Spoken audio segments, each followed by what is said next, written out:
In the beginning stages of life, we're connected to nutrients and resource through the umbilical cord. Most of us take our first breath through the mouth once it's cleared. In our early stages of development, we mostly breathe through the mouth and into the chest. With an open mouth breath, we have a larger intake valve with the throat. Once we start to get older, we start to breathe through our nose, having a smaller intake valve and being able to regulate breath a bit better.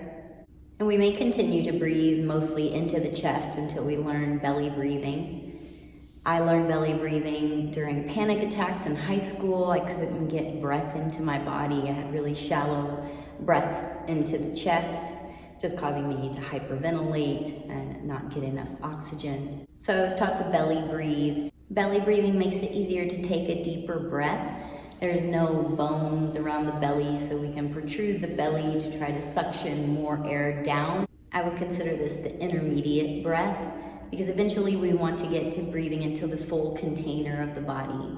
This is what we would call pelvic floor breathing.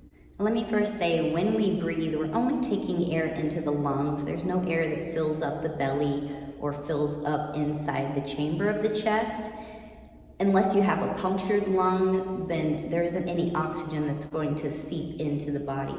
The lower half of the body, where the belly resides, is sealed off from the lungs through our diaphragm. So there's no air moving, we're just displacing mass of the body and moving muscle. So let's take a look at the pelvic floor. This is a female specimen, but the inside of the pelvic bowl looks the same for males. This is our pelvic bowl, this network of muscles within the hip bones, the pelvic bone here.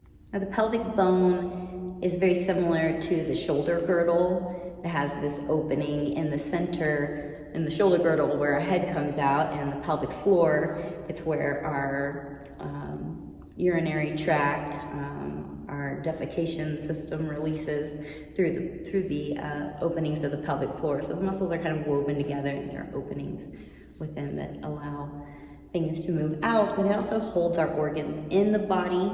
And you'll see at the back, it's located just under the tailbone.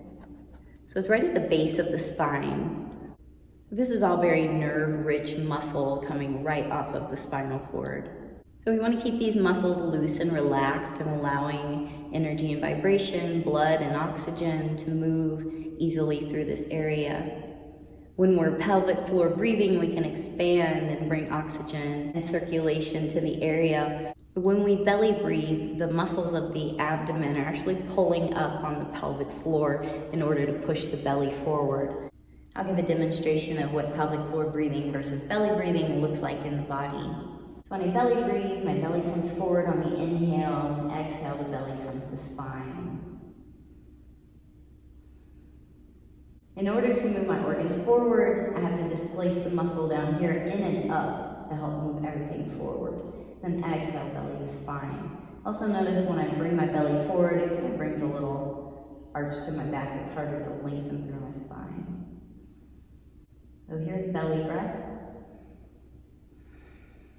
And here's pelvic floor breathing.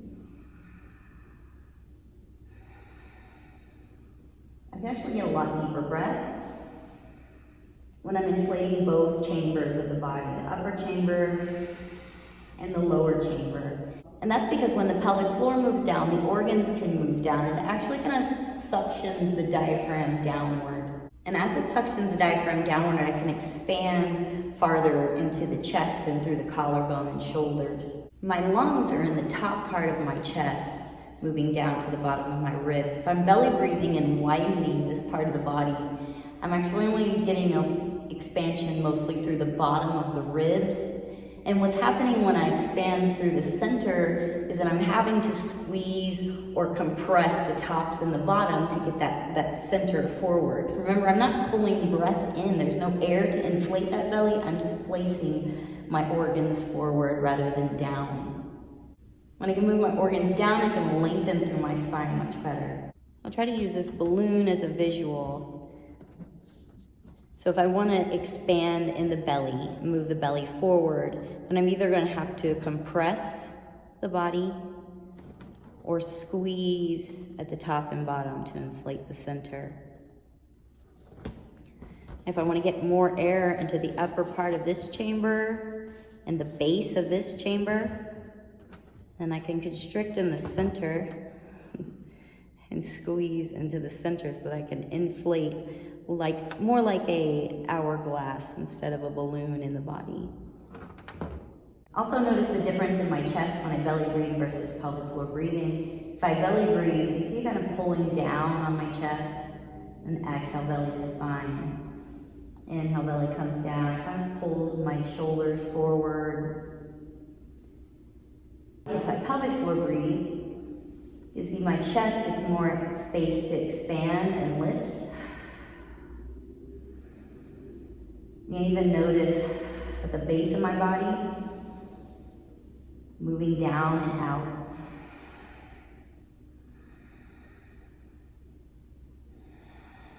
Let's take one more look at belly breathing versus pelvic floor breathing, and notice the length of my breath, how deep of a breath I'm able to get in a belly breath versus pelvic floor breathing. Inhaling into the belly.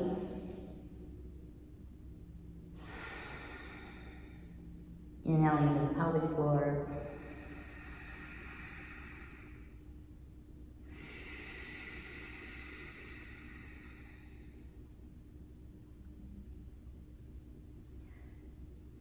So I feel very limited by the belly breath because I'm only able to expand and suction breath into the body as wide as I can pull that diaphragm around, rather than suctioning the diaphragm down and creating space for the breath to blossom into the chest and spread through the collarbone. We can compare pelvic floor breathing to the movements of a flower.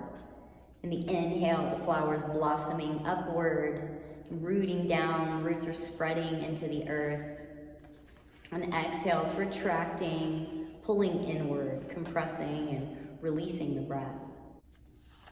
On the inhale, sprouting out, spreading across the chest and down through the base of the body. Exhale, lift, gathering and contracting inward to compress the breath out of the body. You can imagine the ribs like petals closing in, the intercostal muscles spreading to open into the light of the breath. Inhaling and expanding, exhaling, retracting and contracting. And if we're breathing backwards and lifting up on the pelvic floors, we inhale. It's like we're uprooting ourselves as we're trying to grow.